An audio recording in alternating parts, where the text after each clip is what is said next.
சென்னை கோடம்பாக்கத்தில் உள்ள ராகவேந்திரா மண்டபத்தில் நடிகர் ரஜினிகாந்த் திங்களன்று ரசிகர்களை சந்தித்து புகைப்படம் எடுத்துக் கொண்டார். பின்னர் பேசிய ரஜினி 21 ஆண்டுகளுக்கு முன்னர் கட்டாயத்தின் பேரில் ஒரு கூட்டணிக்கு ஆதரவு தெரிவித்ததாகவும் அது ஒரு அரசியல் விபத்து என்றும் கூறினார். மேலும் ஆதாயத்துக்காக சிலர் தன் பெயரை அரசியலில் பயன்படுத்துவதாக குறிப்பிட்ட அவர் தன்னுடைய வாழ்க்கையில் அனைத்தையும் தீர்மானிப்பது ஆண்டவன்தான் என்றும் அரசியலுக்கு வருவதும் ஆண்டவன் கையில்தான் உள்ளது என்றும் ரஜினி தெரிவித்தார். அந்த ஆண்டவன்ல நான் ஒரு கருவி, அந்த ஆண்டவன் பயன்படுத்திட்டு இருக்கான். இப்ப நடிகனா பயன்படுத்திட்டு இருக்கான், நடிகனா நடிச்சிட்டு இருக்க. நாளைக்கு என்னமா பயன்படுத்துறானோ அவங்க என்ன பயன்படுத்தாலும் நியாயமா உண்மையா தர்மமா மனசாட்சியோட பண்றேன். இப்ப நடிகனா நான் எப்படி பண்ணிட்டு என்னுடைய கடமை செஞ்சுட்டு இருக்கிறோம்.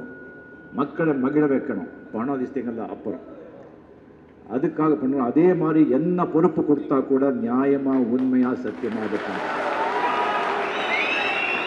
அது எது என்னன்னு தெரியாது, அது கடவுள் கையில தான் இருக்கு.